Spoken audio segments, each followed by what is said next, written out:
Ceci est un livre audio autogénéré par Google. Recherches Amérique latine. Collection dirigée par Denis Rolland et Joël Chassin. La collection Recherches Amérique latine publie des travaux de recherche de toutes disciplines scientifiques sur cet espace qui s'étend du Mexique et des Caraïbes à l'Argentine et au Chili. Dernière parution.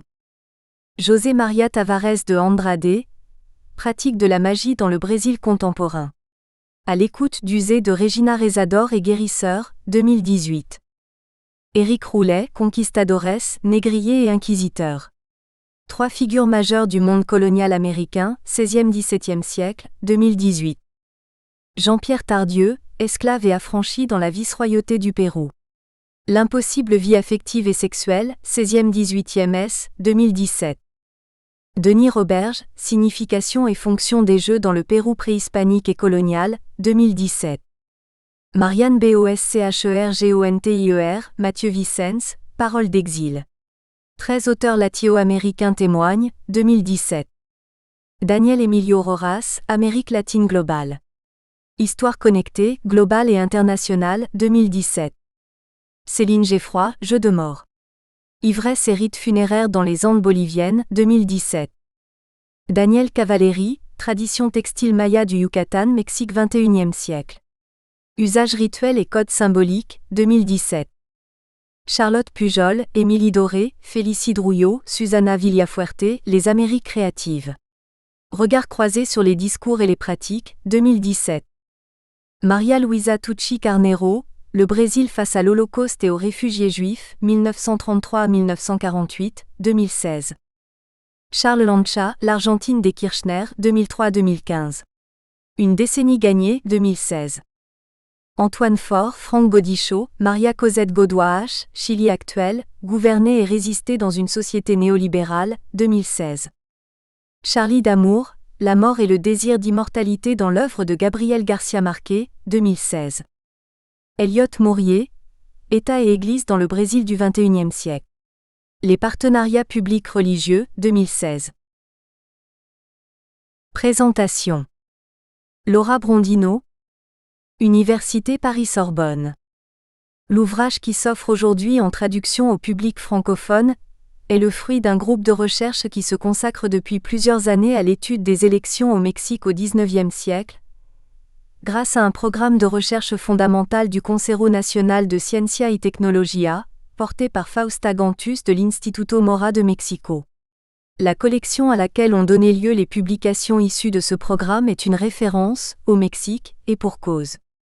D'abord, parce qu'elle peuple ce qui était un champ historiographique pratiquement en friche.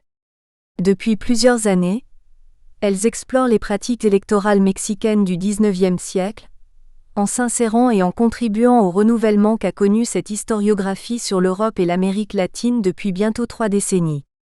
Mettre ces travaux à la disposition du public francophone est fort appréciable pour enrichir la réflexion sur cet objet historiographique, dont les modalités latino-américaines sont encore peu considérées.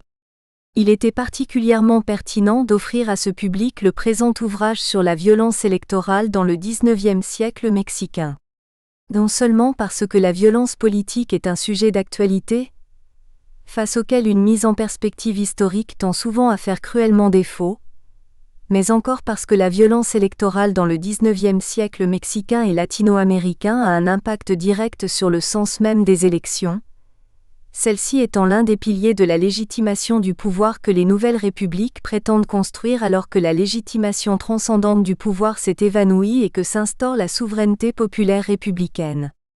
La violence électorale questionne donc le sens même de l'institution électorale, censée neutraliser toute violence au moment de la mise en compétition des candidats en passe de devenir les représentants du peuple souverain. À cet égard, le positionnement conceptuel méthodologique des auteurs est ambitieux. Il s'agit de se confronter à la violence électorale du XIXe en prenant en compte une double approche. D'une part, si l'on assume que le conflit est au cœur de toute communauté politique et caractérise par définition tout processus politique, il faut bien admettre aussi que le conflit peut devenir violent. D'où l'importance d'appréhender la violence, afin de comprendre comment se forge et se reproduit la communauté politique. Il s'agit d'abord de penser la violence non pas comme l'antithèse du politique, mais comme l'une de ses éventualités, l'un des horizons structurels de tout processus politique. Cela revient à ébranler la dénommée légende noire des élections en Amérique latine et plus particulièrement, au Mexique, élections dont la violence prétendument chronique au XIXe siècle, avec son lot de fraude et de manipulation, a longtemps été identifiée à leur ineffectivité, en les vidant de leur légitimité si ce n'est de sens, l'un des versants de l'échec de la modernité politique en Amérique latine. Au-delà des intentions de ceux qui ont forgé cette légende noire, cette négation de la validité des élections revient à confisquer le processus représentatif moderne du peuple souverain. Comme l'avancent plusieurs contributeurs du collectif, il s'agit là d'un acte de violence contre le mécanisme fondamental du système représentatif.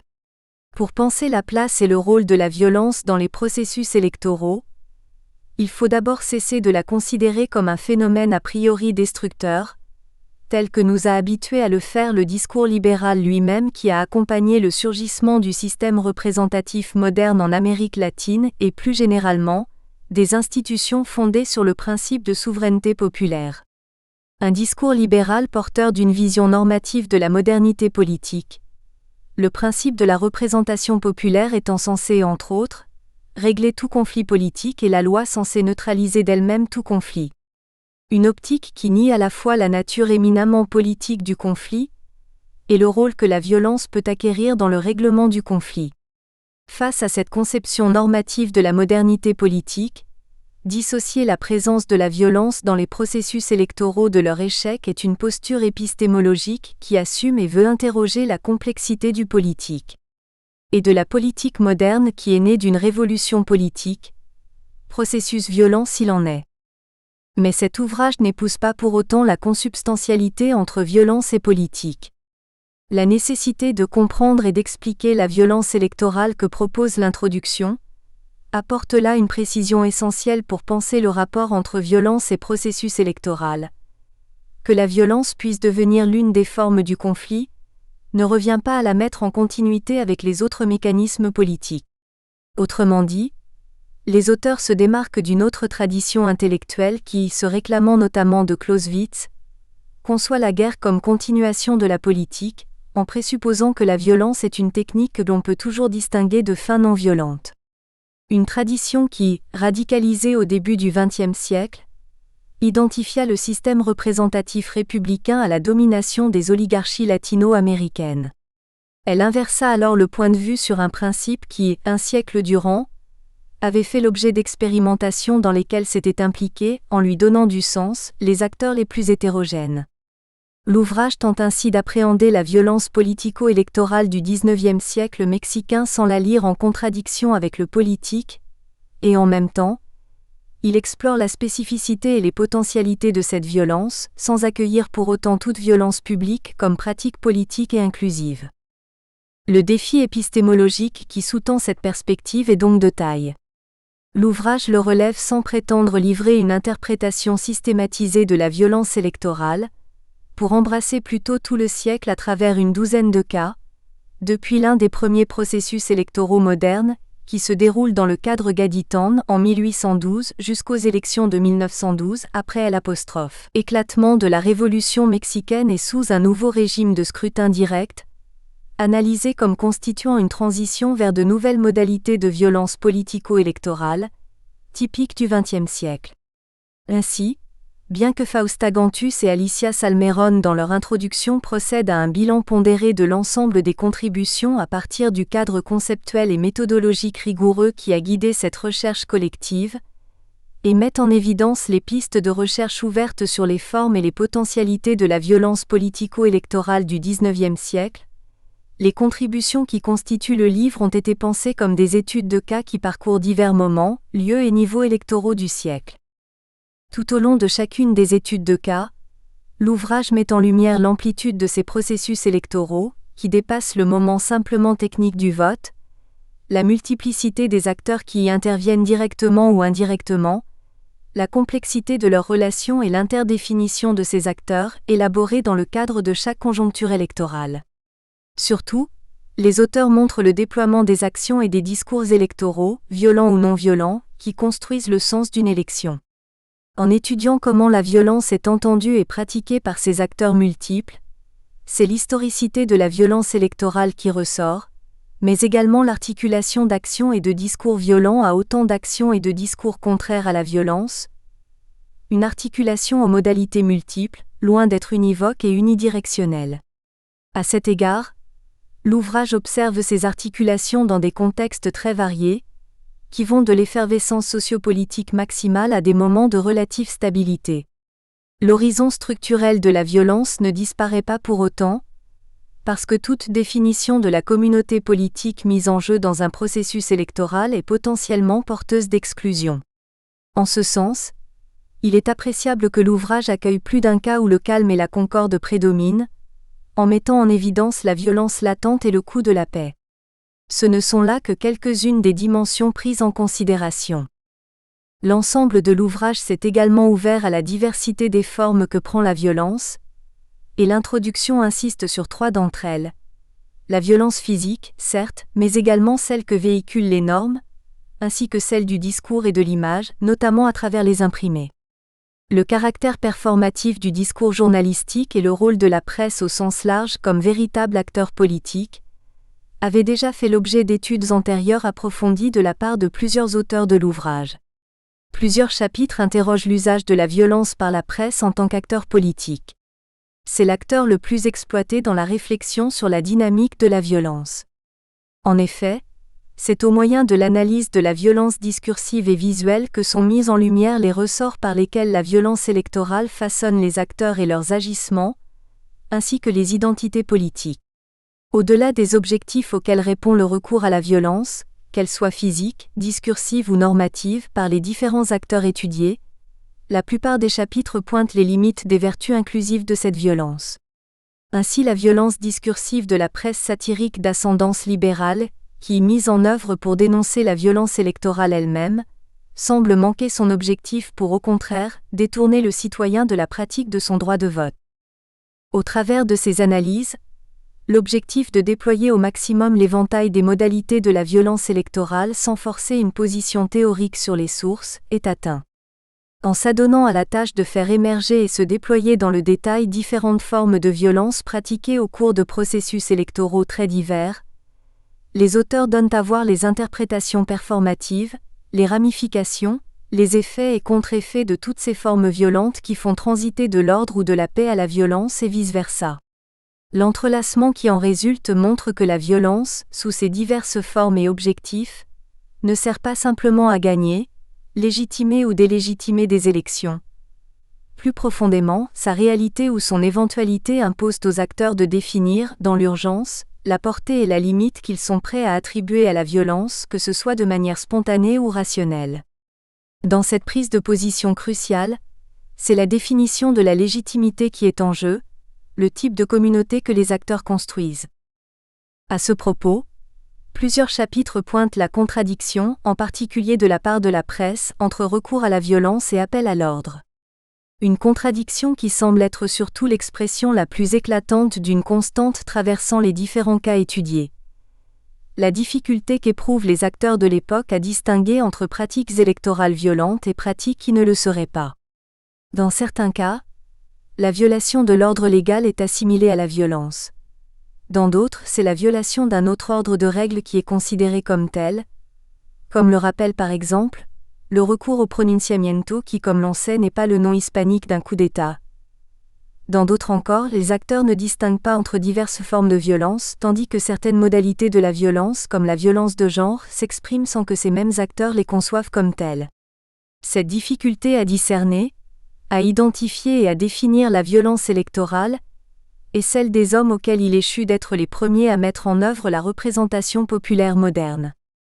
À cet égard, il ressort, au fil des différents processus électoraux présentés, que l'hétérogénéité dans la perception de la violence électorale s'accompagne toutefois de l'omniprésence tout au long du siècle, de la dénonciation de l'arbitraire.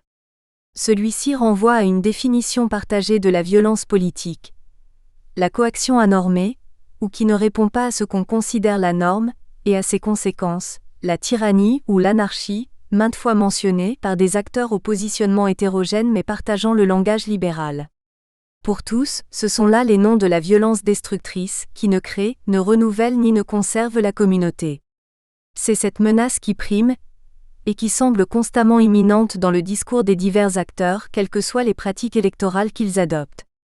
En effet, ce qui ressort et qui met radicalement en jeu le corps politique, c'est qu'au cours de ces processus électoraux, c'est-à-dire au moment même où est mis en œuvre l'un des mécanismes clés de la souveraineté populaire moderne, faisant preuve de son effectivité politique, les acteurs mobilisés et engagés dans ces processus électoraux qu'ils essaient de s'approprier le font à partir de conceptions hétérogènes de l'ordre ou des normes. Autrement dit, l'imminence de la tyrannie ou de l'anarchie qui pointe si souvent, n'est pas seulement l'effet de la dénonciation du discours libéral face à des élections dénaturées par les débordements qu'elle ne semble pas pouvoir canaliser. Elle vient de la multiplicité des sources de légitimité qui affleurent dans chaque processus de légitimation électorale, des sources qui, en s'y entrelaçant, peuvent conforter, renforcer ou contredire cette source de légitimation. C'est pourquoi, par exemple, la violence électorale qui a pour protagoniste le peuple, peut être considérée par les contemporains comme l'expression du peuple souverain, aussi bien que comme celle de la populace antipolitique, de même que la mise en valeur de cette violence populaire peut déboucher sur la démocratisation des pratiques électorales, ou tendre à cantonner le peuple à l'activisme et à un rôle justicier. Si les sciences sociales acceptent aujourd'hui que les sources de légitimité et les mécanismes de légitimation de l'autorité soient multiples, le XIXe siècle eut à charge de se confronter le premier à la représentativité moderne et aux apories consubstantielles à l'avènement de ce principe, au débordement qu'elle génère si elle prétend s'ériger en mécanisme unique de production de la légitimité politique.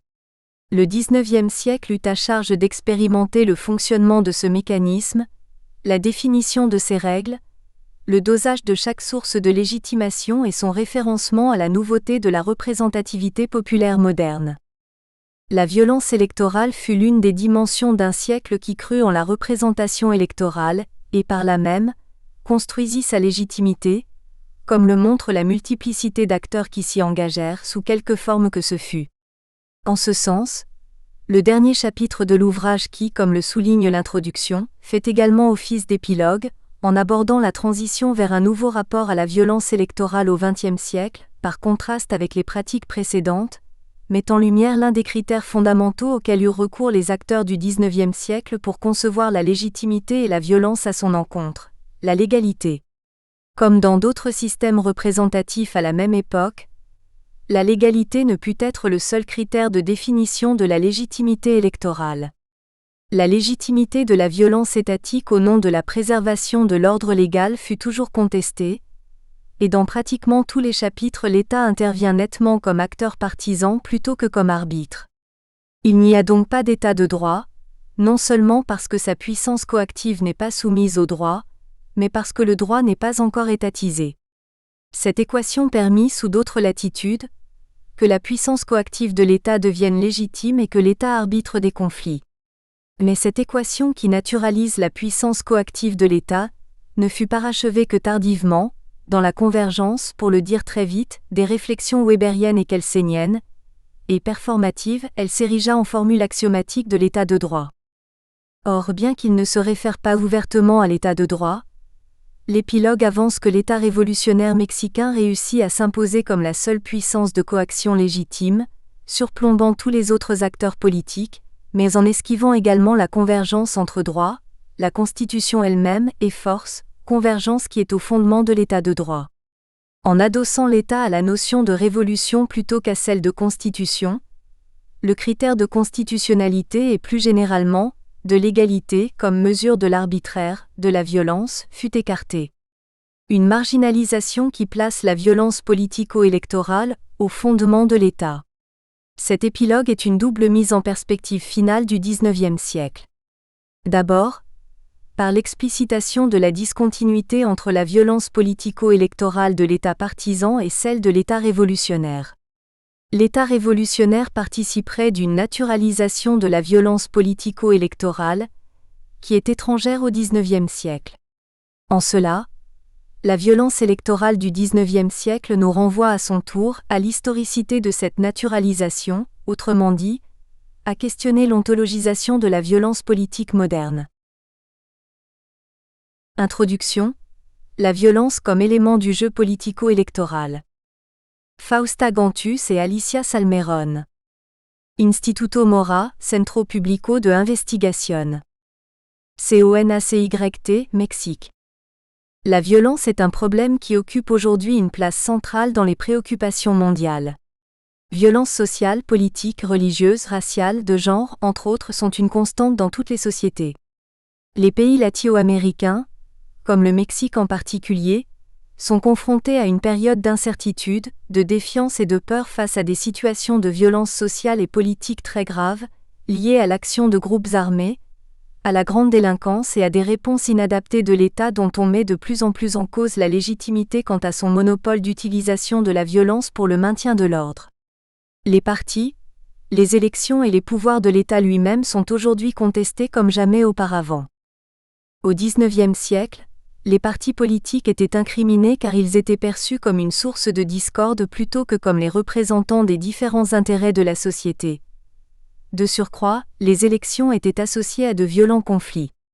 Cependant, tant au XIXe qu'au XXe siècle, en dehors des conflits électoraux, les luttes politiques en Amérique latine avaient davantage pour enjeu la défense ou la défiance à l'égard du pouvoir de l'État que la remise en question de son existence même. Le défi auquel nous devons faire face aujourd'hui semble bien différent.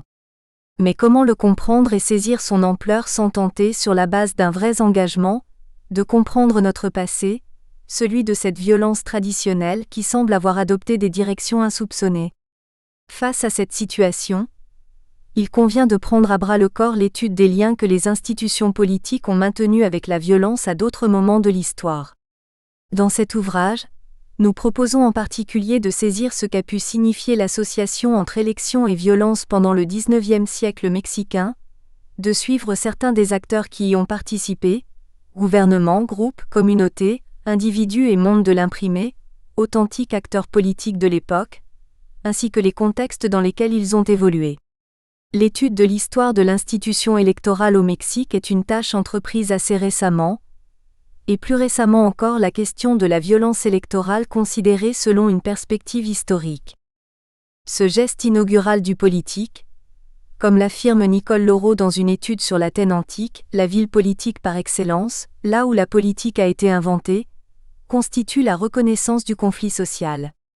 En effet, dans le sillage de Pierre Rosanvallon et de ses réflexions sur l'histoire contemporaine, le politique comprend le processus toujours conflictuel, au travers duquel un ensemble de personnes se constitue en communauté, se donne des règles, implicites ou explicites, et se définit ainsi comme poli, comme république au sens de communauté politique.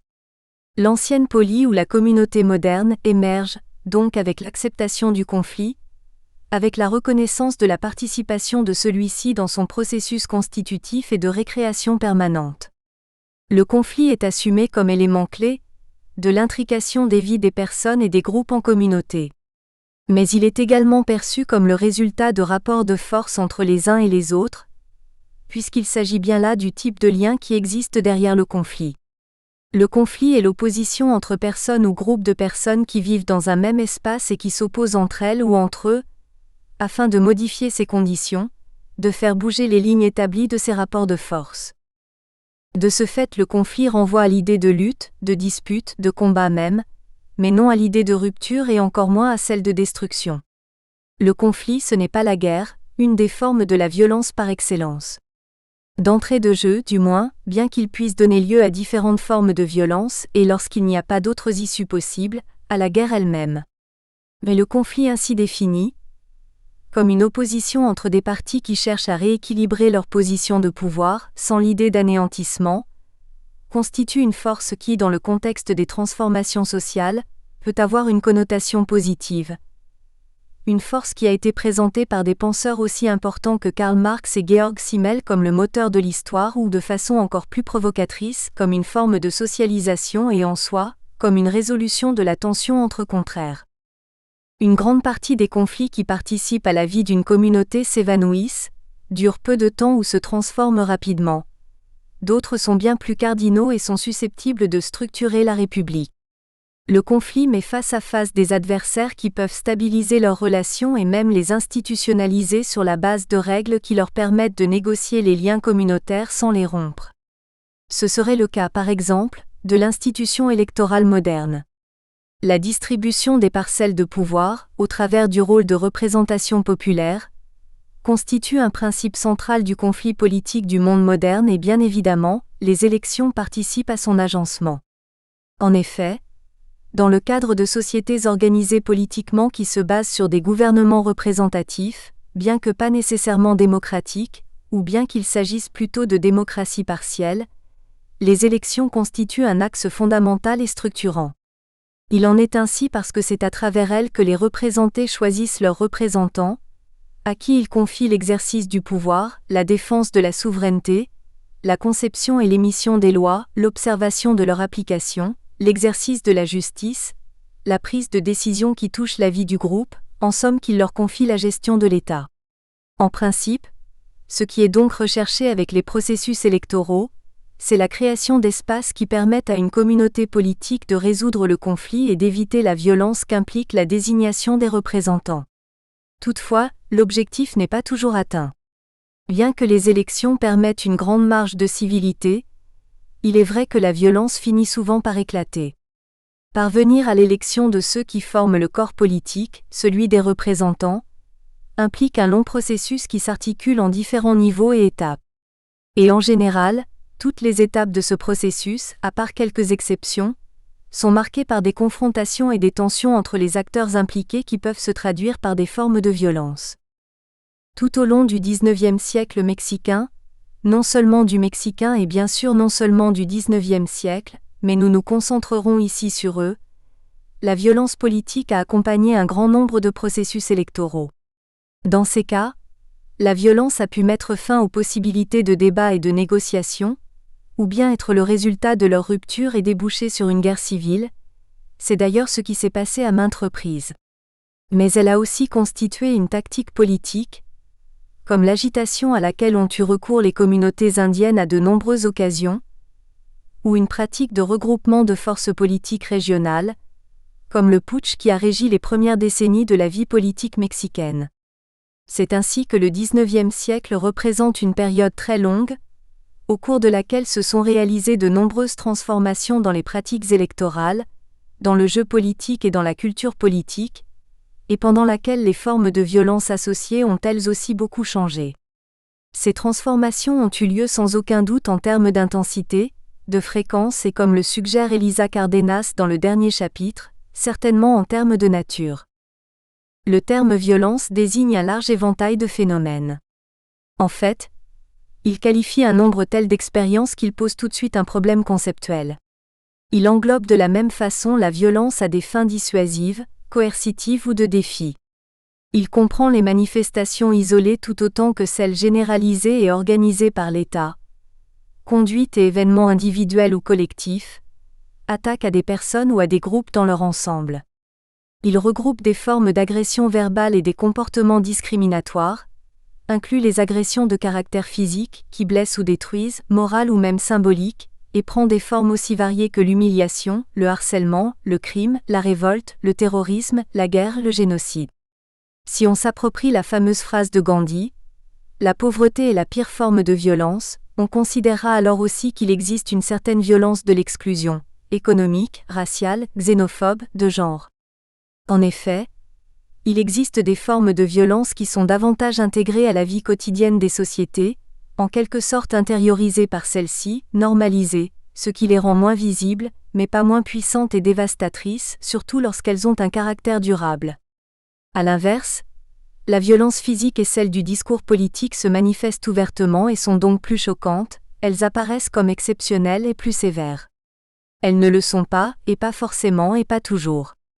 Bien sûr, la violence politique, physique, discursive, normative, engendre une projection particulière en raison de son caractère public, lorsqu'elle est exercée dans le cadre des querelles pour le pouvoir politique, pour le contrôle des institutions et des ressources. Pour finir, il faut ajouter que selon le type de violence dont on parle, le ou les acteurs qui l'exercent et la condition des victimes, La valorisation sociale qui en est faite et sa caractérisation comme légitime ou pas, elle peut être interprétée selon des registres très différents. Dans le contexte du monde moderne, deux visions des formes de violence ont coexisté. L'une qui les a considérées comme légitimes en tant qu'instrument révolutionnaire, une autre pour qui la violence, sous toutes ses formes, représente une régression par rapport à un processus de civilisation en cours. La violence, ses sujets, type, forme, intensité, finalité, des défis, discours, représentation, ainsi que la valorisation qui en a été faite varie d'un lieu à un autre et d'une période historique à une autre. Ce qu'on entend et définit comme violence est, au final, une construction culturelle qui répond au conditionnement de temps et d'espace, autrement dit à une dimension historique. Cette situation rend bien difficile une définition universaliste, elle la rend même impossible.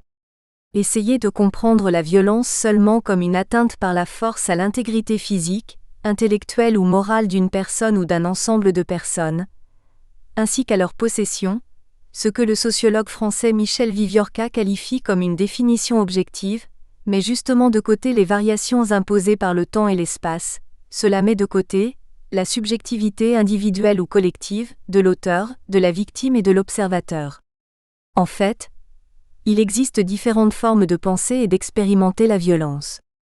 Certaines sont utiles pour penser un certain nombre d'expériences, d'autres pour penser des situations distinctes.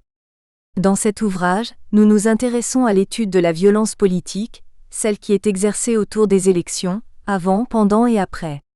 Celle qui répond à une définition objective comme énoncée plus haut, que nous nous approprions, mais aussi celle qui prend en compte les aspects subjectifs de la violence. Nous nous intéressons à la violence qui accompagne les élections, qui participe au processus de sélection des candidats et à leur promotion, à l'organisation des processus eux-mêmes, à leur contestation ou leur méconnaissance et aux façons dont elle était vécue et représentée. La violence politique a été considérée par certains auteurs comme un mode d'action sociale, qui agit comme instrument de la politique. Cette définition qui souligne le caractère instrumental de la violence s'avère utile pour analyser la conduite de certains acteurs du système politique, mais peut-être pas de tous. Dans leur combat, les partis font appel à des ressources comme l'argent, les réseaux de sociabilité, l'influence et avec cette idée d'utilité, elles peuvent aussi faire appel à la violence. Mais les groupes sociaux qui participent à ces combats, qui en sont les protagonistes depuis le début ou qui les intègrent en cours de route, peuvent répondre à d'autres mobiles comme les affects, les expériences partagées, l'idéologie, la mémoire, la culture. En tant qu'auteur de cet ouvrage, nous avons tenté de prendre en compte ces deux dimensions. Sur cette base, nous proposons d'analyser les sources historiques que nous avons localisées. Nous nous sommes posé des questions qui vont de la fréquence des manifestations de violence, de leur type, moyens et formes jusqu'aux motivations des différents acteurs. Ainsi, en considérant le rôle qu'a eu la presse dans la vie politique mexicaine au XIXe siècle et sa puissante ingérence dans les élections, nous nous sommes aussi demandé si la presse avait eu une responsabilité dans les faits de violence et si la violence dont elle rendait compte constituait un facteur réel qui affectait les élections, ou si au contraire, il s'agissait plutôt d'une stratégie discursive pour les discréditer. Le projet de recherche collectif dont ce livre fait partie a débuté avec l'intention de comprendre la signification des élections au XIXe siècle au Mexique, et de contribuer à faire tomber la légende noire qui niait son rôle dans la vie politique du pays. Un des moyens que l'historiographie traditionnelle a utilisé pendant des années pour discréditer les élections du XIXe siècle a été l'association avec la corruption et avec la violence. Dans ce volume, nous montrons qu'il y a bien eu violence électorale. Dans les premiers livres du projet, nous avons aussi rendu compte des pratiques de corruption et de manipulation.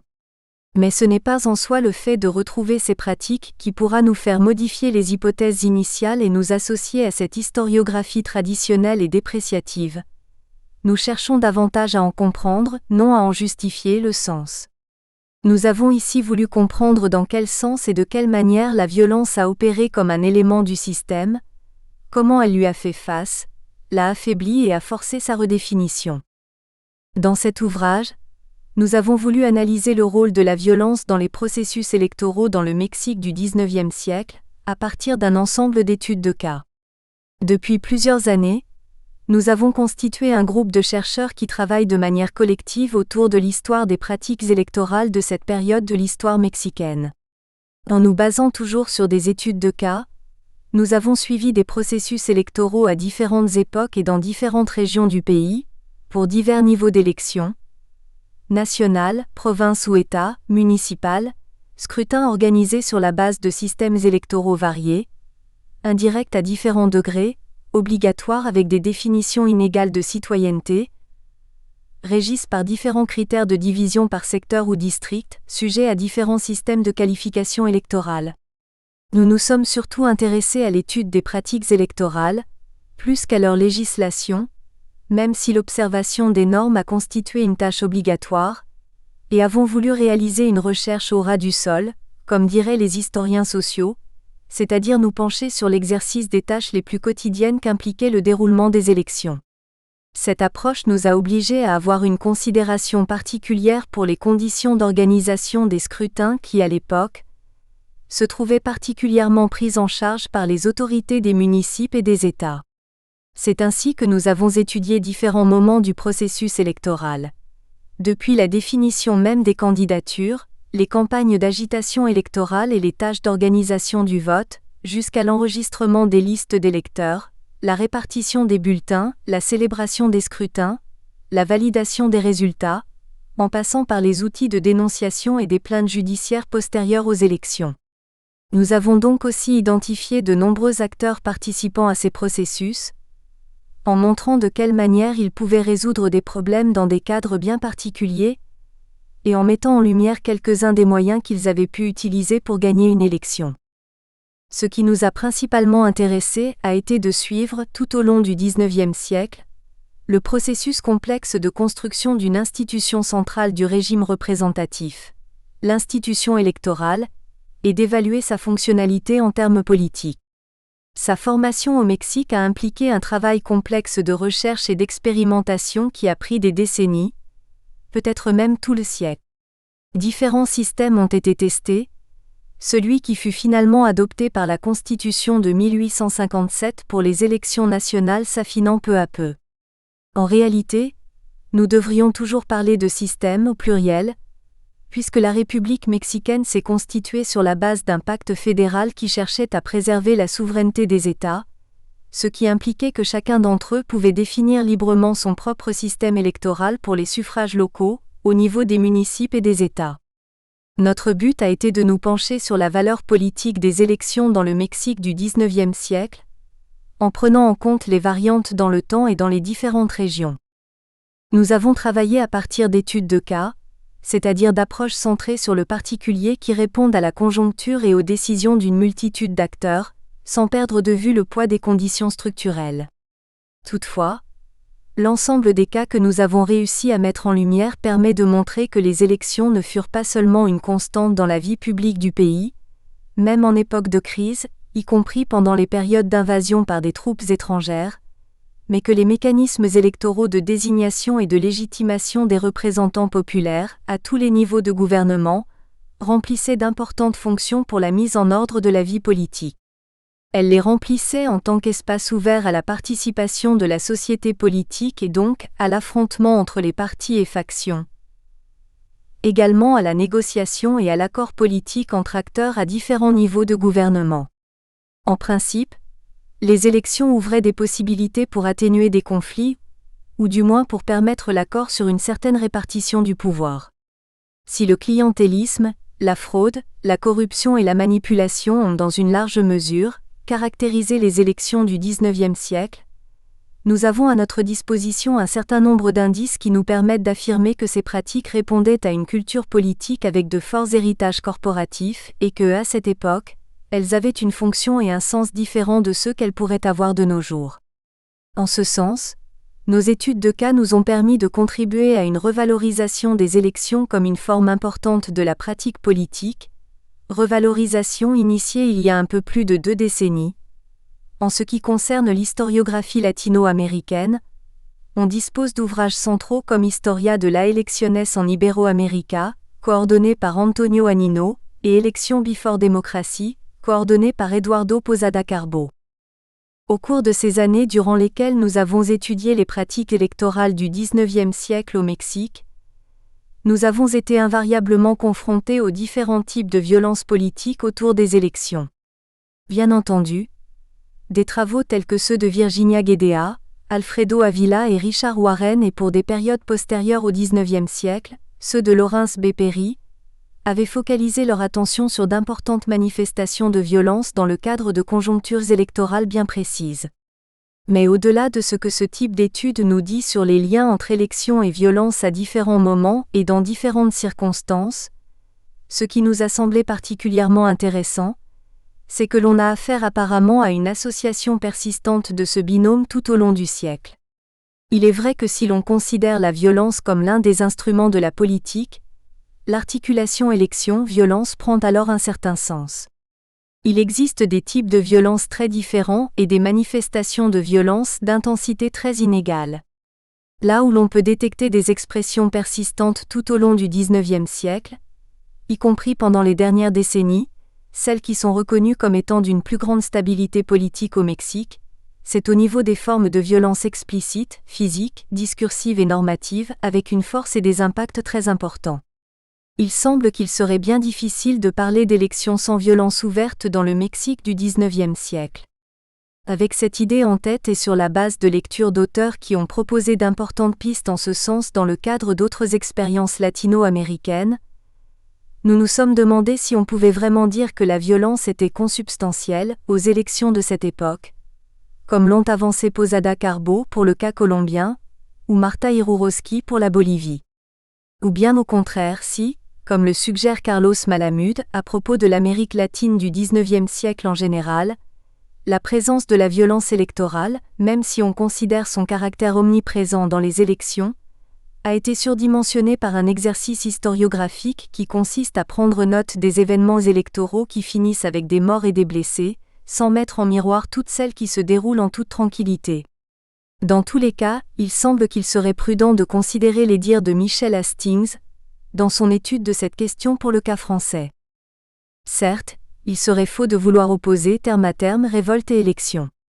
Tout au long des XIXe et XXe siècles, ces deux formes d'expression politique entretiennent des liens souvent complexes, parfois complices. L'insurgé ne renonce pas toujours au bulletin de vote, et l'électeur emploie parfois le fusil ou la fourche.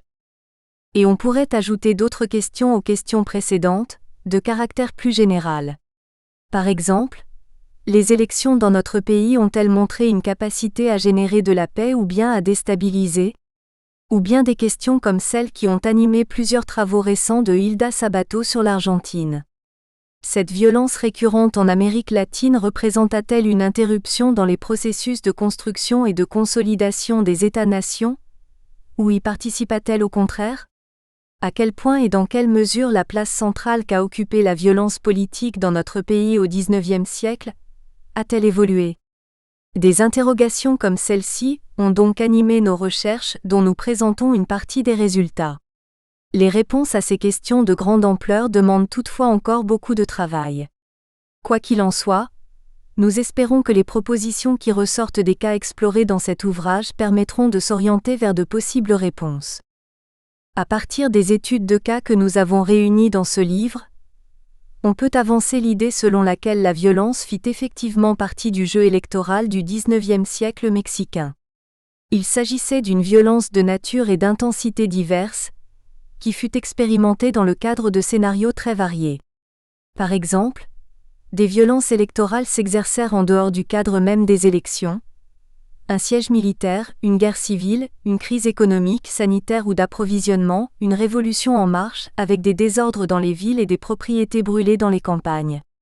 Tel fut le cas des élections de 1812 au Veracruz, analysées par Mathilde Souto, et des présidentielles en 1855, qu'étudie Regina Tapia. Dans ces circonstances, non seulement les esprits de ceux qui participaient aux processus électoraux s'échauffaient plus facilement, mais en plus, les moindres gestes de violence prenaient des dimensions qui semblaient disproportionnées et provoquaient des réactions tout aussi exagérées. Une certaine violence s'exerça également à cause de problèmes de répartition de pouvoir, dans des contextes politiques généraux beaucoup plus stables. La première décennie de vie indépendante du pays connut des conflits électoraux très importants pour des élections au niveau des États et au niveau national, conflits qui ont donné lieu à des manifestations significatives de violence verbale et physique. Certains se sont transformés en tumulte et en rébellion, soldés par du sang et de la prison. Derrière les élections célébrées ces années-là, le fantôme de la guerre rôdait, tout comme celui de la lutte armée prolongée qui avait été vécue auparavant et qui allait se poursuivre par la suite.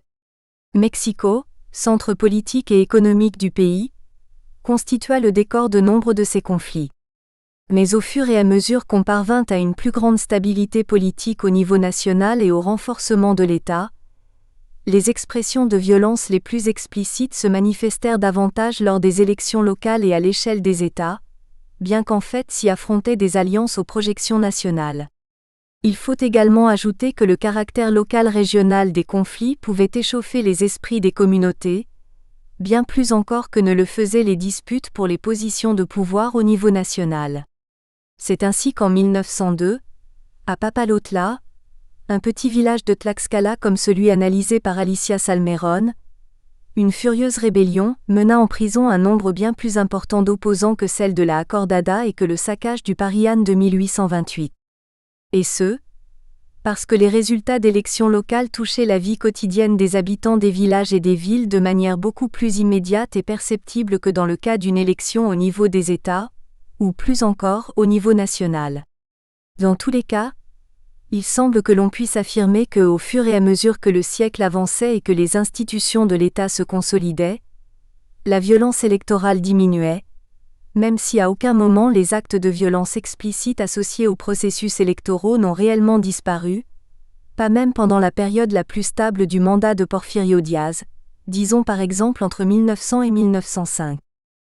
Des formes de violence indubitables sont mises en lumière par plusieurs études de cas ici réunies. Mais d'autres formes plus subtiles existèrent aussi qui allaient à l'encontre de droits politiques et de la dignité des personnes, même si cela ne s'avérait pas si évident à l'époque.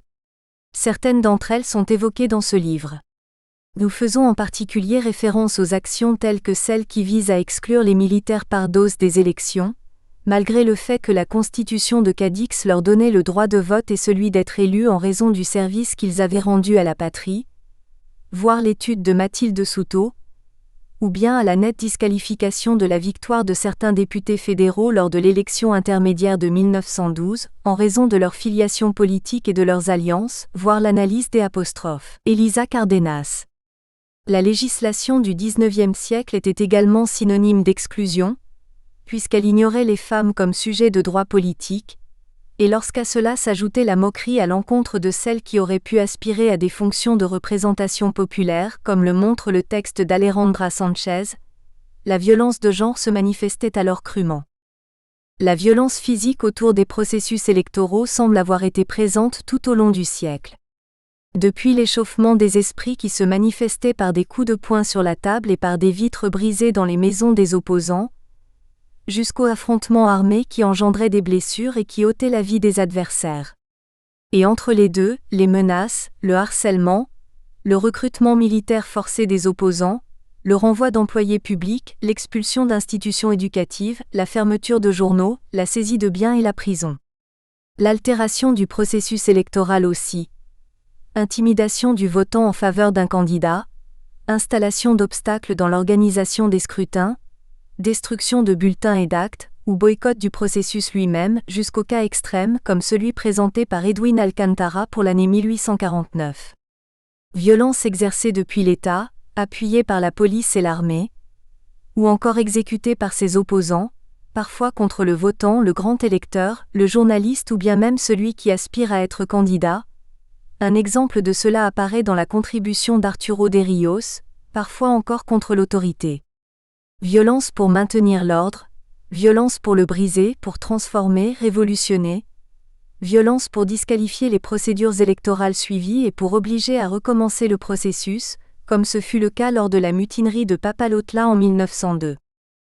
D'un autre côté, et avec un langage guerrier, la violence discursive accompagnait les campagnes électorales. Les imprimés, feuillets, brochures et presse quotidienne, remplis de discours agressifs et de rumeurs, menaçaient, diffamaient, humiliaient, calomniaient, faisaient offense, intimidaient, terrorisaient, provoquaient et généraient une plus grande violence. On en trouvera des exemples dans presque tous les chapitres de ce livre et de manière toute particulière, dans les travaux sur la presse comme agent de discrédit au Guanajuato, en 1867, de Carlos Armando Preciado, ou ceux sur la confrontation pour l'honneur et les votes, en 1869, à Aguascalientes, de Francisco Javier Delgado. La presse intervenait en politique, constituait l'armature des campagnes électorales et à de nombreuses occasions, elle construisait elle-même l'image d'élections violentes. Tout à fait clairement sur ce point, le discours satirique visuel jouait son rôle, et pas des moindres, comme le montre le chapitre de Fausta Gantus.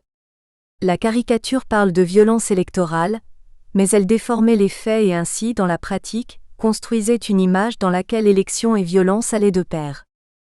Mais de la violence pourquoi faire?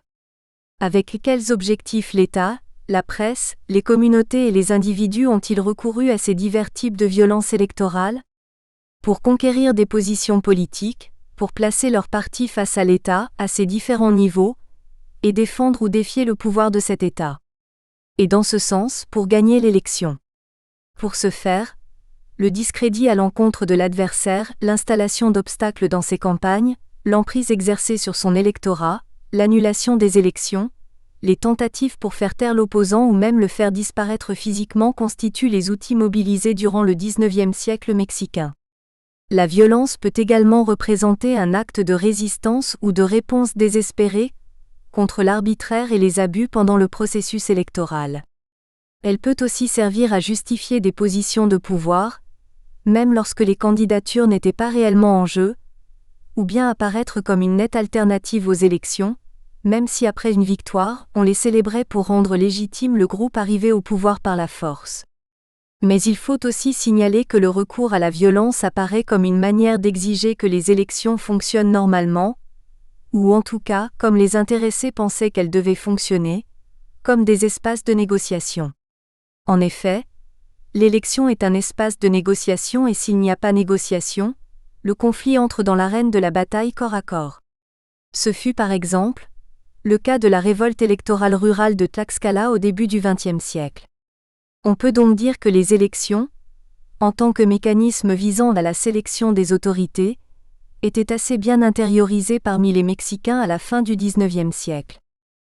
Reste à présent à traiter la question de savoir si la violence électorale constituait davantage l'exception que la règle. Au vu de la densité du calendrier électoral qui se présentait au Mexique, tout au long du siècle, à très peu d'exceptions près, la majorité des municipes du pays organisaient au moins une élection par an. Le relevé que l'on pourrait faire concernant les événements de violence physique pourrait sembler relativement court. Il y eut sans aucun doute des périodes de violence physique majeures, mais vers la fin du siècle, tout semble indiquer qu'elle était beaucoup plus focalisée. Toutefois, la violence discursive de la presse semble avoir conservé sa tonalité pendant tout le siècle. En tout cas, ce qu'on peut affirmer, c'est que la violence, sous une forme ou une autre, faisait partie du jeu électoral du XIXe siècle mexicain. Il reste difficile cependant de déterminer si cette présence persistante a contribué à la construction et à la consolidation des institutions de l'État, ou si elle les a minées de façon systématique. Ce que révèlent bel et bien les études de cas ici réunies, c'est qu'à plusieurs reprises, la violence physique comme la violence exercée par la presse ont discrédité l'institution électorale et ce faisant l'ont affaiblie. Les cas n'ont pas manqué toutefois, comme pour la rébellion rurale de Papalotla, où la violence semble avoir cherché à affirmer que les élections constituaient des mécanismes de négociation. De toute manière et malgré ces actions de discrédit, pour le cas mexicain, on peut aller dans le sens d'Elias Palti. En fin de compte, pendant le XIXe siècle, la violence électorale n'a pas vraiment perdu sa valeur en tant que mécanisme de légitimation et d'accès au pouvoir. Depuis le début de nos recherches sur les pratiques électorales, nous avions clairement noté le caractère imbriqué de la relation entre presse et élection. Cette relation a de nouveau été mise en évidence au travers de notre étude de la violence électorale. Nous avons donc décidé de tenter de mettre en œuvre dans ce volume une analyse spécifique sur le rôle des imprimés dans les cas de violence électorale. De cette manière, les différents chapitres de ce livre cherchent à mettre en lumière l'articulation entre les acteurs et les façons de faire de la politique au travers des élections, du recours à la violence et des activités de presse. En fait, nous croyons qu'il aurait été difficile, sinon impossible, de se pencher sur le thème de la violence électorale en faisant abstraction de la presse, des publicistes et des imprimeurs. Dans le contexte des élections du XIXe siècle, en particulier celles qui eurent lieu en milieu urbain, les imprimés constituèrent un acteur fondamental de l'agenda politique. D'un côté, les imprimeries, celles du gouvernement ou celles de particuliers, se montraient indispensables pour l'organisation des élections. S'y éditaient et s'y reproduisaient tous les documents officiels pour le processus électoral. Convocation, législation électorale, avis, annonces à propos de la géographie électorale ainsi que des endroits où avaient lieu les réunions et les assemblées électorales, bulletins, résultats électoraux.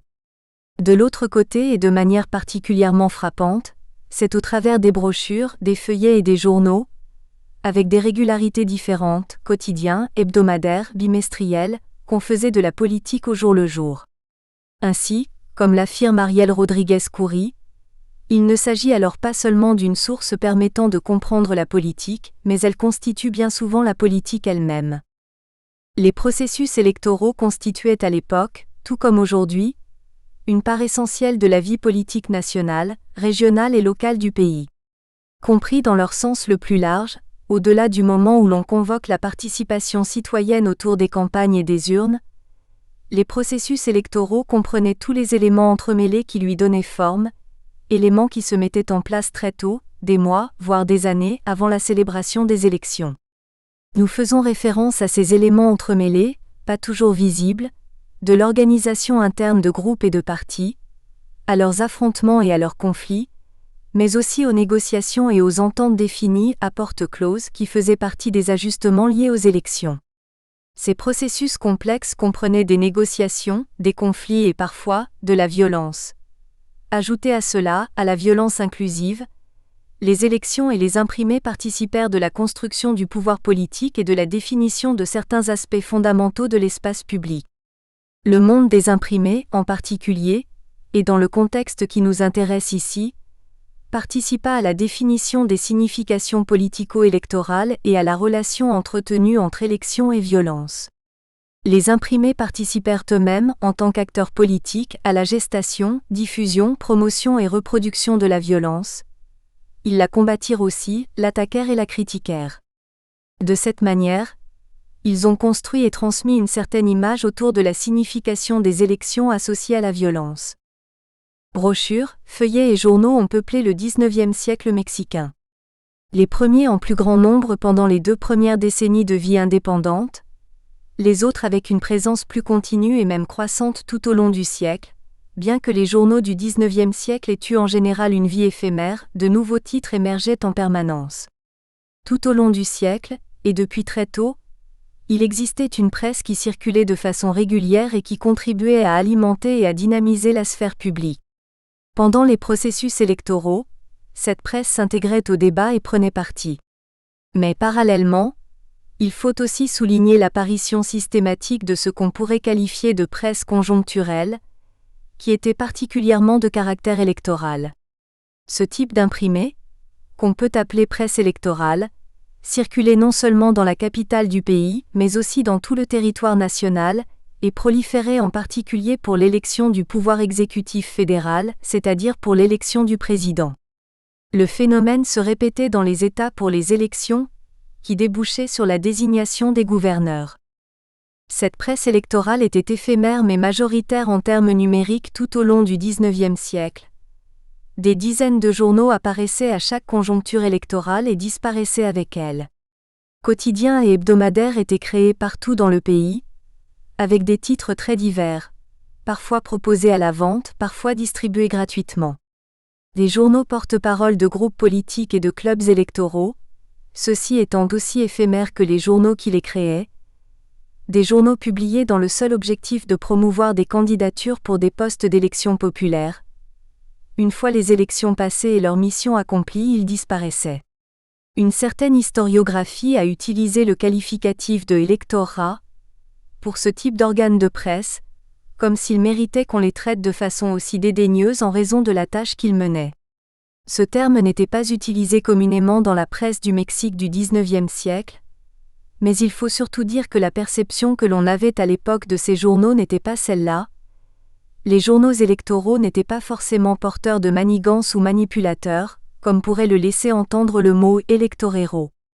Bien entendu, l'univers de leurs préoccupations tournait autour du processus électoral, mais ils assumaient aussi la très importante fonction de promouvoir les candidats pour les postes d'élection populaire et étaient reconnus pour cela. Pour qualifier ce type de presse dans d'autres pays d'Amérique latine, le terme pompeux de éleccionariat a été utilisé, signifiant en fait simplement électoral. Le plus juste et le plus précis serait sans doute de l'appeler précisément presse électorale, comme nous le proposons ici.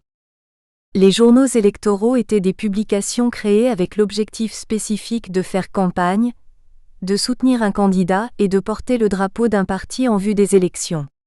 Ainsi, ils défendaient ou attaquaient des personnalités, des groupes ou des causes, tentaient d'endoctriner et faisaient du prosélytisme. Il existait également une presse électorale soucieuse d'instruire les citoyens à propos des procédures électorales, de leur expliquer leur fonctionnement, leur sens et leur importance. Une presse dédiée à la diffusion de concepts basiques du langage électoral et des contenus légaux, ainsi qu'à la lutte contre l'abstentionnisme. Et on trouvait aussi une presse engagée auprès d'un parti ou d'un autre, mais qui cherchait spécialement à promouvoir et à organiser la participation citoyenne lors de manifestations publiques et bien entendu, au travers de l'affluence aux urnes. D'un autre côté, les journaux électoraux qui cherchaient à faire le contraire ne manquaient pas à l'appel. Ils visaient à décourager la participation citoyenne et à manifester leur opposition aux élections de l'époque. Il y eut de tout. Mais ce type de presse se montra particulièrement important dans sa volonté de se consacrer et d'orienter le travail électoral. L'imprimé électoral, tout comme les autres types de publications, fut présent presque tout au long de la période que nous étudions ici.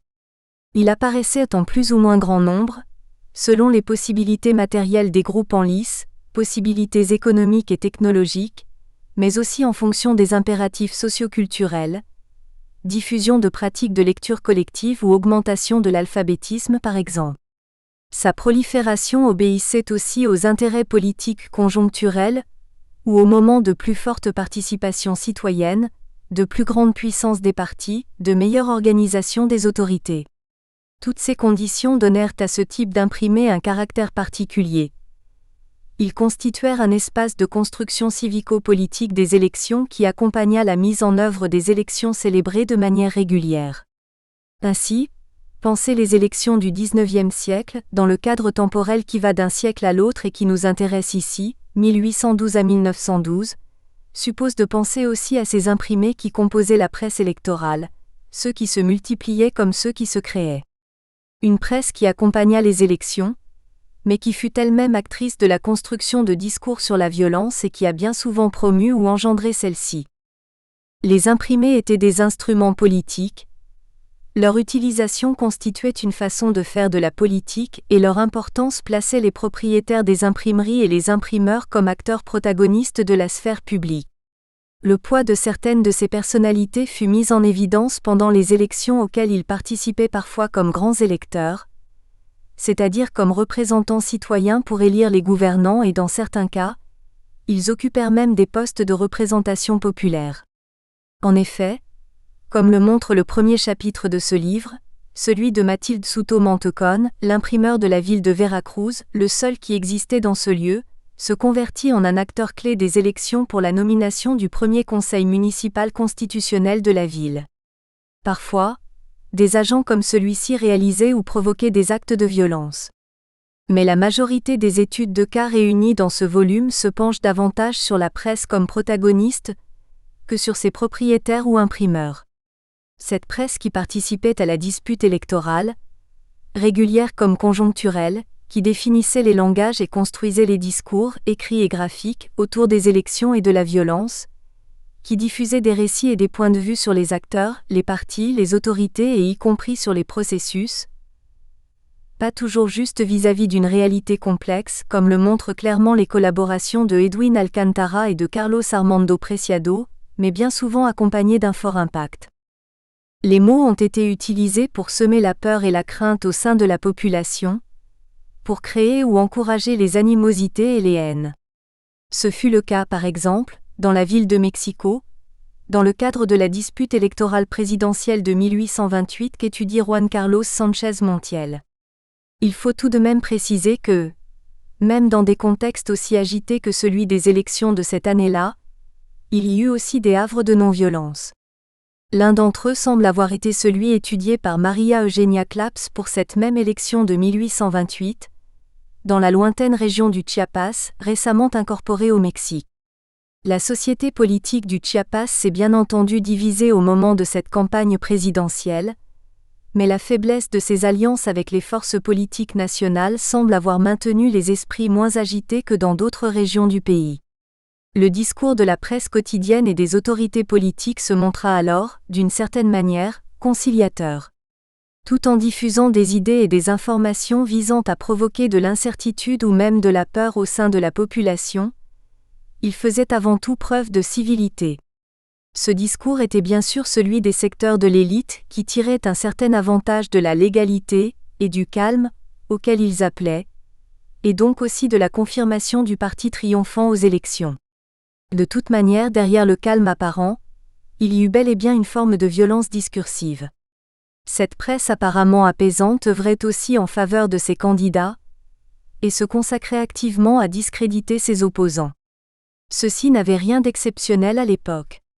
Il est toutefois intéressant de nous interroger ici sur la contradiction interne d'un discours journalistique qui, en apparence, visait à maintenir la préservation de l'ordre mais qui, dans le même temps, cherchait à soulever les esprits de ses lecteurs en attaquant certains acteurs impliqués dans le processus. Il s'agissait là sans aucun doute d'une attitude qui générait de la peur et de l'incertitude, et par conséquent la manifestation d'une certaine forme de violence. Il y eut bien entendu aussi des élections paisibles dans différents lieux et à différents moments de l'histoire mexicaine au XIXe siècle. Mais si une certaine presse menait un double discours et intimidait ainsi son public, il faut bien admettre que cette presse faisait preuve d'agressivité. Les formes de violence discursive dans le contexte électoral auquel la presse participait furent très variées. La brochure satirique, par exemple, genre littéraire très populaire durant la décennie de 1820, au travers de laquelle des questions politiques étaient débattues avec une grande liberté, constitua un moyen très efficace de critiquer, combattre et humilier l'adversaire. Le chapitre d'Alejandra Sánchez Archundia se consacre à l'étude de brochures publiées dans le contexte de l'élection du Congrès national en 1826. Il s'agit de brochures, deux d'entre elles d'un auteur satirique par excellence, José Joaquín Fernández de Lizardi, qui débattaient à propos de politique et de candidature, mais qui abordaient aussi la question de la place des femmes dans la vie publique. Le discours de ces brochures, d'après Sánchez Archundia, montre la violence verbale dont les femmes de l'époque pouvaient être la cible, une forme d'agression qui s'ajoutait à celle qui préexistait par la confiscation de leurs droits politiques. La rhétorique journalistique autour du thème de la violence était aussi présente dans la production graphique satirique, qui dénonçait la violence en même temps qu'elle contribuait à la générer, comme le suggère Fausta Gantus. La violence passait également par les attaques mutuelles entre journaux de différents types, comme l'analyse Francisco Delgado pour le cas de la presse d'Aguascalientes, et Arturo Ríos pour celui de la ville de Mexico. Ces visions de la réalité construites par les journaux pouvaient servir, en cas de situations extrêmes, comme celle qu'étudie Regina Tapia, à justifier des actions ouvertement violentes comme une révolte. Dans certains cas, bien qu'extraordinaires, le pouvoir du discours journalistique dépassait les limites de l'imprimé et d'une certaine manière, faisait que la pression exercée par ces mots parvienne à obliger les autorités à rendre compte de ces actes, comme le montre Alicia Salmerón dans son analyse du cas de la Revista de Mérida en 1905. Étant donné le rôle important joué par les imprimés d'opposition dans le cadre des élections, ils furent parfois eux-mêmes la cible de violences. Ainsi, ils ont subi la censure mais aussi la fermeture de leurs journaux, la confiscation de leurs imprimeries et la prison, comme ce fut le cas pour le directeur de la Libertad à Guadalajara, comme le mentionne Elisa Cárdenas Ayala dans sa contribution. Ainsi, Les travaux réunis dans ces pages rendent compte du lien étroit et indissociable qui prévalut alors entre la politique électorale, les formes et les stratégies de violence qui la caractérisèrent à de nombreuses reprises et le monde des imprimés. On peut affirmer, sans risquer de se tromper, qu'au moins pour ce qui relève de la violence discursive, et avec les imprimés comme principaux protagonistes, celle-ci faisait partie de la culture politique de l'époque. Il est tout de même important d'insister sur le fait que nous ne cherchons absolument pas à présenter l'idée selon laquelle toutes les élections ont été violentes, et nous ne voulons pas non plus transmettre une image selon laquelle le conflit, en tant qu'élément consubstantiel de la politique, et dans ce cas, le conflit électoral, aurait seulement trouvé une solution en ayant recours à la violence. Ce qui nous intéresse dans cet ouvrage, c'est de souligner que, à de nombreuses reprises et de différentes manières, la violence a été présente dans les processus électoraux et que, dans ce cadre, les imprimés ont produit, reproduit et généré diverses formes de violence. Mais nous souhaitons aussi mettre en évidence le fait qu'on ne peut pas comprendre la sphère publique, les dynamiques politiques et les processus électoraux qui ont marqué ce cycle séculier, 1812 à 1912, si l'on n'accepte pas le fait que la violence en fit aussi partie et que, d'une certaine manière, elle a contribué à la définir. Saisir et expliquer cette violence permettra une meilleure compréhension de l'histoire politique mexicaine de l'époque. Le livre que nous proposons ici au lecteur ne constitue pas une série d'épisodes accumulés qui donnerait un panorama complet de ce qu'a signifié la violence électorale tout au long du XIXe siècle mexicain. Nous avons plutôt réuni un ensemble d'études de cas qui illustrent une réalité autour de la violence électorale, violence de tout type, présente à certains moments et certains endroits du pays pendant l'avant-dernier siècle. À partir de là, nous avons envisagé de proposer quelques-unes des lectures possibles du phénomène de la violence politique au travers du siècle, et peut-être d'avancer l'idée selon laquelle la violence politique a constitué une des composantes de la dynamique électorale mexicaine de l'époque. En espérant que ces exemples, bien qu'en nombre limité, puissent nous donner cette perspective séculaire que nous cherchons à obtenir, nous avons rassemblé dans ce livre des recherches qui portent sur diverses périodes de l'histoire politique de notre XIXe siècle et qui le traversent de bout en bout, depuis la Révolution libérale de 1808 à 1812 jusqu'à la Révolution sociale qui éclata en 1910, qui ouvrit la porte à de nouveaux régimes politiques. Les limites temporelles que nous avons définies sont plus précisément celles de 1812 et 1912, limites qui répondent, toujours dans le cadre des grandes transformations sociales, à une logique politico-électorale. La première, à la mise en place de la première loi fondamentale qui régit les élections modernes sur le territoire de la Nouvelle-Espagne. La deuxième, aux premières élections nationales qui impliquèrent la participation citoyenne au travers du vote direct. Cet ouvrage comporte seulement 12 chapitres, et nous sommes bien conscients des énormes vides qui restent à combler. Nous regrettons particulièrement l'absence d'études de cas pour les 2 décennies les moins étudiées du XIXe siècle, les années 30 et 40, même si le texte d'Edwin Alcantara s'inscrit à la frontière de cette période, en se penchant sur un conflit électoral en 1849. Le livre commence par une étude qui concerne les premières élections constitutionnelles en Nouvelle-Espagne, dans le Veracruz de 1812. Les 2 chapitres suivants étudient les cas de différents types de violences physiques et discursives dans le cadre d'élections au niveau des États et de la Fédération pendant la décennie de 1820, depuis Mexico.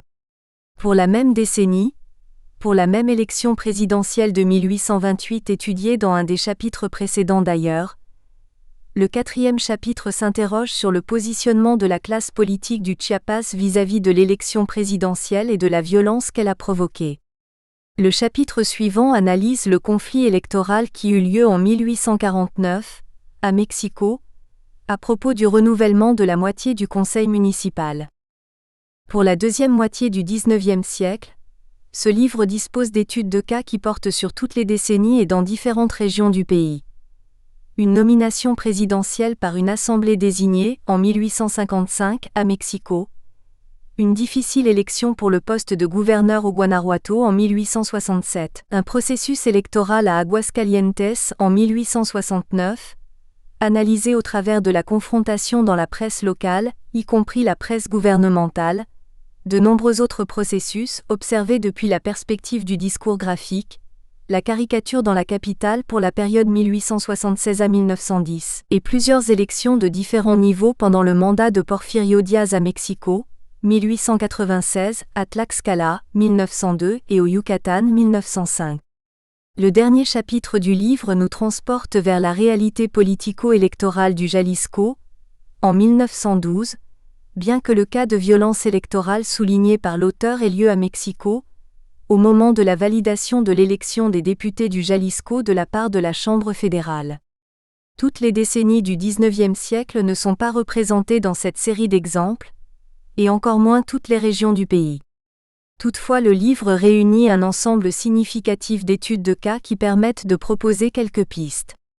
L'une d'entre elles, la principale, consiste à dire que d'une certaine manière, la violence a fait partie du jeu politico-électoral du XIXe siècle mexicain. De quel type de violence parle-t-on? Une violence exercée dans quelles conditions? Par qui, contre qui et par quels moyens?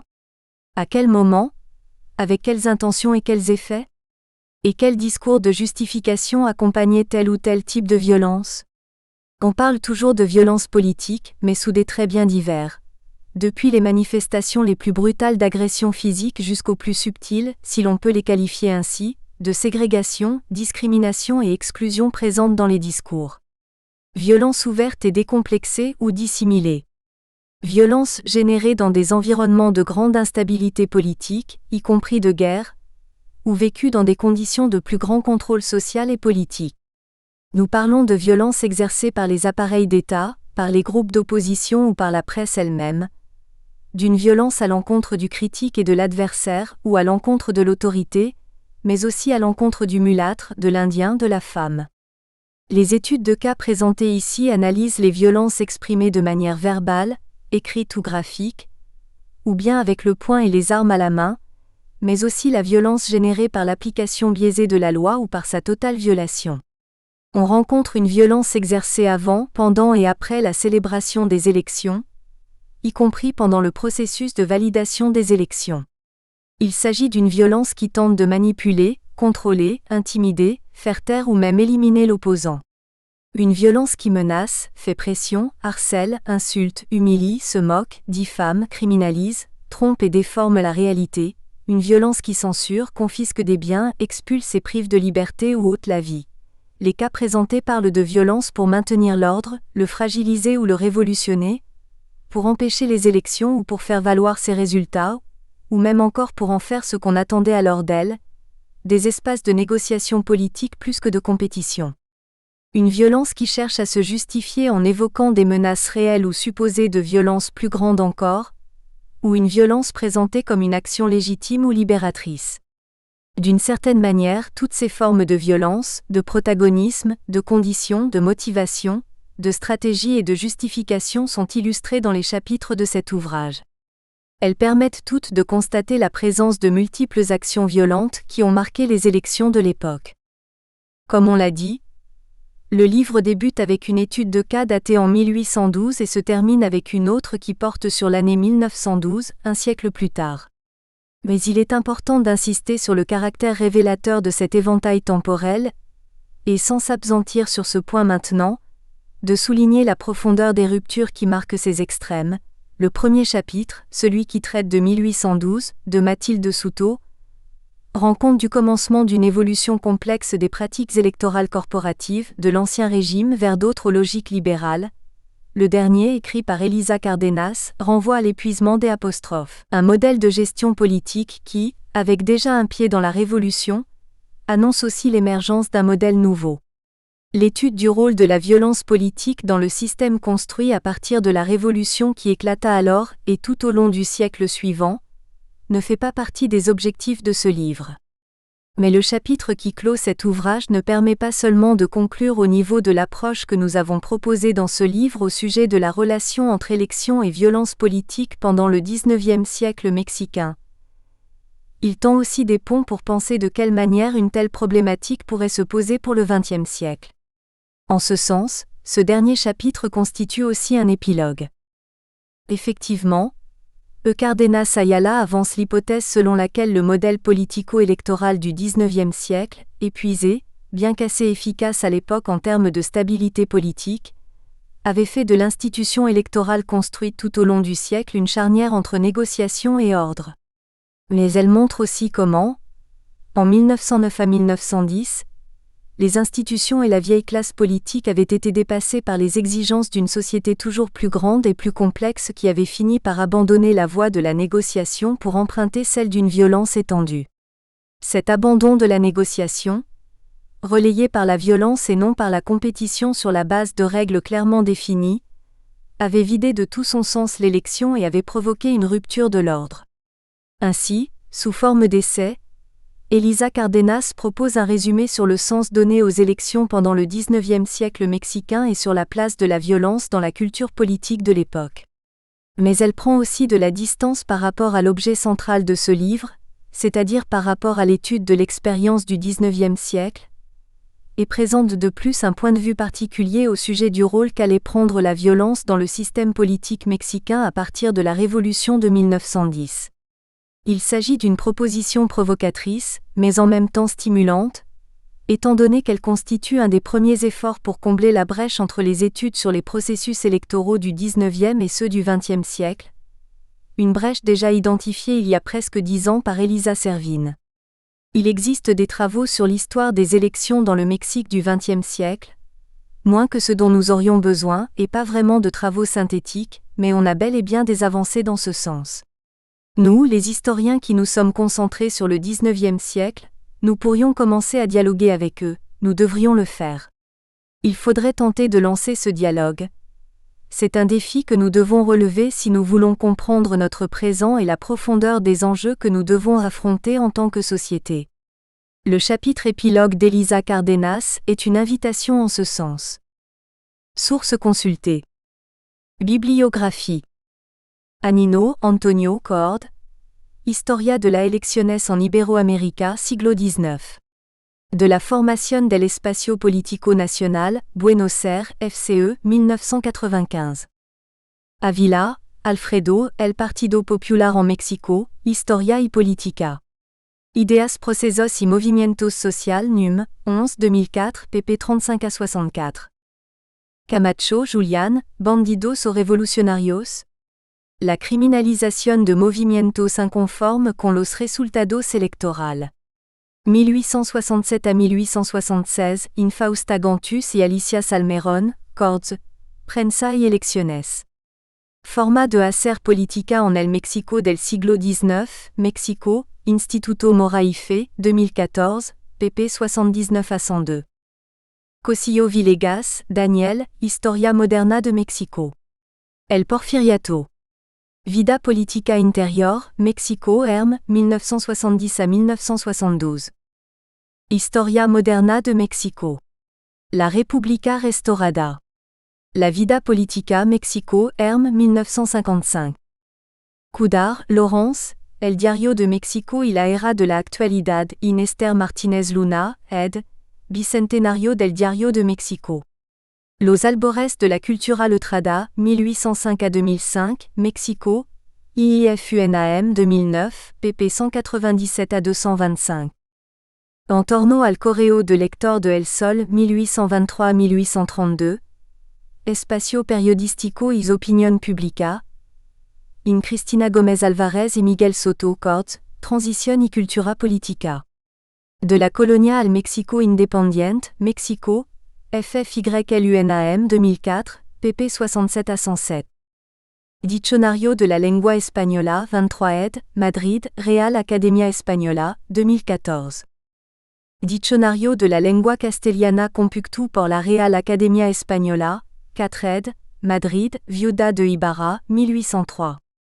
http://ntlle.re.es/ntl/eservelteguilo-gintel. Consulta, 15 de novembre de 2015. Diccionario de la Lengua Castellana por la Real Academia Española, 13 ed., Madrid, Imprenta de los Tres.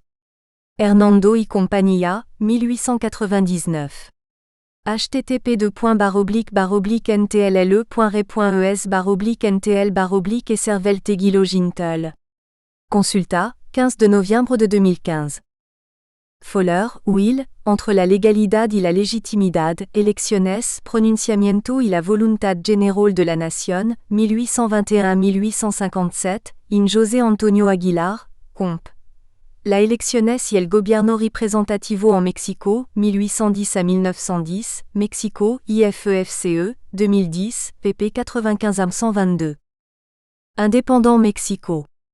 The Pronunciamiento in the Age of Santa Anna, 1821 à 1858, Lincoln, Universidad de Nebraska, 2016. Gantus Fausta Coord, Elecciones en el México del siglo XIX. La Fuentes, Mexico Instituto Mora 2015. Coord. Elecciones en el México del siglo XIX. La Prácticas, Mexico Instituto Mora 2016. Gantus Fausta y Alicia Salmerón Cords, Prensa y Elecciones. Format de Hacer Política en el México del siglo XIX, Mexico, Instituto Mora IFE, 2014. Guardino, Peter, El carácter tumultuoso de esta gente. Los tumultos y la legitimidad en los pueblos oaxaqueños, 1768 à 1853, in Brian Connaughton, Coord, Poder y legitimidad en México en el siglo XIX. Instituciones y cultura política, Mexico UAM Iztapalapa, Miguel Ángel Porroy, 2003, pp 181 à 205. Guedea, Virginia, en busca de un gobierno alterno. Los Guadalupe de Mexico, Mexico, UNAMIH, 1992. Guenife, Patrice, La Revolución Francesa y la Elecciones. Democracia y Representación a fin del siglo XVIII, Mexico, IFEFCE, 2001. Guerra, François-Xavier, Modernidad de Independencias. Ensayo sobre la Revoluciones Hispánica, Mexico, FCE, 1993. El pronunciamiento en Mexico. Practicas e Imaginarios, Trace, Num, 37, Rougne 2000, pp 15 à 26. Guerra, François-Xavier y Annick Lampérière Con, Los espacios públicos en Iberoamérica. Ambigüedades y problemas. Siglo XVIII à XIX, Mexico, FCECEMCA, 1998. Guerrero, Gabriela, Oro por oro y diente por diente. El debate y la sucesión presidencial de 1910, in Fausta Gantus y Alicia Salmerón, Cords, Prensa y Elecciones. Format de Hacer Política en el México del siglo XIX, Mexico, Instituto Mora IFE, 2014, pp 215 à 244. Hastings, Michel, Révolte populaire et répression électorale, source. Travaux historiques. Révolte et société, Num. 17 à 18, premier et deuxième trimestre 1989, t. IPP 231 à 238. Iroroski, Marta y Maria Galante Con, Sangre de ley. Justicia y violencia en la institucionalización del Estado en América Latina, siglo XIX, Madrid, Paula y Fenot, 2011. Introducción, in Sangre de ley. Justicia y violencia en la institucionalización del Estado en América Latina, siglo XIX, Madrid, Paula y Fenot, 2011, pp 7 à 24. Iroroski, Marta, que vienen los mazorqueros. Usos y abusos discursivos de la corrupción y la violencia en la elecciones bolivariana, 1884 à 1925, in Hilda Sabato, Coord, Ciudadanía Política y Formación de las Naciones. Perspectivas históricas de América Latina, Mexico, COLMEXFCE Fideicomiso Historia de la Américas, 1999, pp 296 à 297.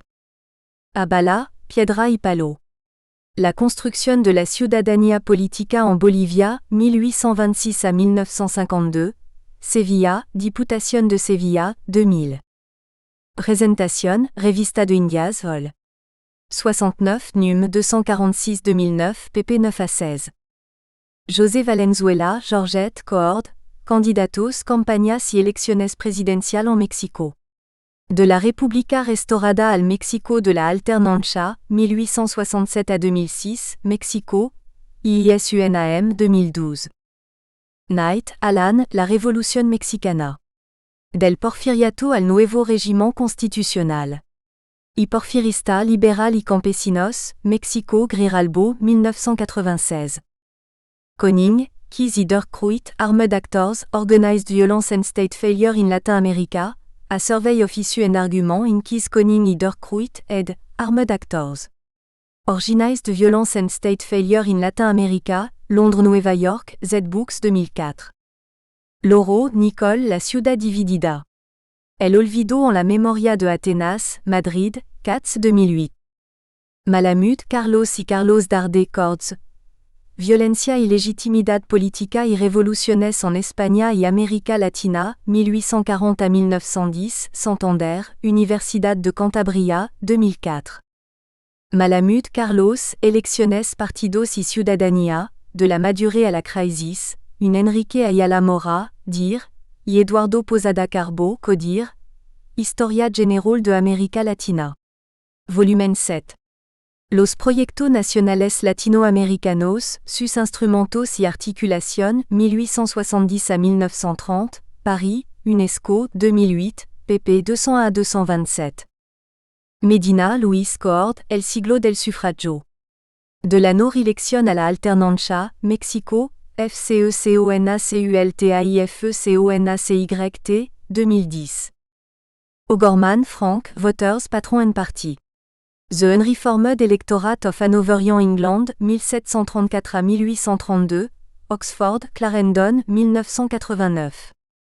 Palti, Elias, Los Diarios y el Sistema Político Mexicano en tiempos de la República Restaurada, 1867 à 1876, in Paula Alonso, Comp, Construction Impresas. Panfletos, Diarios y Revistas en la Formación de los Estados Nacionales en América Latina, 1820 à 1920, Buenos Aires, FCE, 2004, pp 167 à 181. Pérez Domínguez, Marisa, Rilechonismo y Antireleccionismo, El enfrentamiento por la gubernatura de Yucatán en 1897, in Fausta Gantus y Alicia Salmerón, Cords, Prensa y Elecciones. Format de Hacer Política en el México del siglo XIX, Mexico, Instituto Moraife, 2014, pp 191 à 214. Perry, Laurence B. Juárez y Díaz. Continuidad y ruptura en la política mexicana, Mexico, UAMRA, 1996. Pontara, Giuliano, Violencia, Diccionario de Ética y de Filosofía Moral, Mexico FCE, 2001 t. 2, pp 1659 à 1664. Posada Carbo, Eduardo, Civilizar la Urna. Conflicto y control en la Elecciones Colombiana, 1830 à 1930, in Carlos Malamud, Comp. Partidos Políticos y Elecciones en América Latina y la Península Ibérica. 1830 à 1930, Madrid, Instituto Universitario Ortega y Gasset, 1995, Mimeo, vol.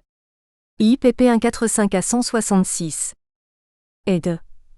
Wars Party and Nationalism, Essay on Politics and Society of 19th Century Latin America, Londres, London Institute of Latin American Studies, 1995. Election before Democracy. The History of Election in Europe and Latin America, Londres Nueva York, Macmillan Saint-Martin 1996. Prensa y Opinión Pública, in Enrique Ayala Mora, dir, y Eduardo Posada Carbo, codir, Historia General de América Latina. Volumen 7. Los Proyectos Nacionales Latinoamericanos, sus instrumentos y articulación, 1870 à 1930, Paris, UNESCO, 2008, pp 469 à 485. Rodríguez Coury, Ariel, Historia del Desasosiego. La Révolution en la Ciudad de México, 1911 à 1922, Mexico COLMEX, 2010. Rojas, Romeo, Periódicos Electoreros del Porfiriato, Revista Mexicana de Ciencias Políticas y Social, vol. 28, num. 109, 1982, pp 31 à 38. Rojas, Rafael, La Escritura de la Independencia. El surgimiento de la opinión pública en Mexico, Mexico Cid Taurus, 2003. Rosan-Vallon, Pierre, por una historia conceptual de lo político. Collège de France. Lección inaugurale impartida el 28 de marzo de 2002, Buenos Aires, FCE 2003. Rubial García Antonio, Voto Pactados. La Prácticas Políticas entre los Mendicantes Novohispanos, Estudios de Historia Novohispania, Num. 26 Enero Junio de 2002, pp 51-83. Sabato, Hilda, On Citizenship in 19th Century Latin America American Historical Review, Num. 106, 4, octobre 2001, pp 1290-1315. Sabato, Hilda, Buenos Aires en Arma. La Révolution de 1880, Buenos Aires, siglo XXI Editores, 2008. Salmerón, Alicia. De cosa instruida por abuso en los comicios, y de como acercarse a un proceso judicial para el estudio de prácticas electorales. Elecciones presidencial de 1871 en el sur de Veracruz, in Fausta Gantus, coord. Historia de la elecciones en el México del siglo XIX. La Fuentes, Mexico Instituto Mora 2015 pp 329-358. Salmerón Castro, Ana María, Educación y Justicia. Una contribución de la teoría de la lucha por el reconocimiento. In actas del VI Congreso Internacional de Filosofía de la Educación, Madrid, Dickinson 2009, pp 351-357. Servin, Elisa, La Oposición Política México, CIDEFCE, 2006 Herramienta para la Historia. Simmel, Georg, El Conflicto, Sociología del Antagonismo Madrid, Sequitur 2010. Warren, Richarda, La Elecciones Decimonónica en México, Una Revisión Historiográfica, in José Antonio Aguilar, ed. La Elecciones y el Gobierno Representativo en México 1810-1910, México IFEFCE, 2010, pp 27-54. Warren, Richard A. Vagrant and Citizens. Politics and the Mass in Mexico City from Colony to Republic, Wilmington Scholarly 2001. Viviorca, Michel, El Espacio del Racismo, Barcelona, Pedos Ibérica 1992. Nous espérons que vous avez apprécié cet aperçu. Pour continuer à écouter ce livre audio sur Google Play Livres, utilisez le lien dans la description de la vidéo.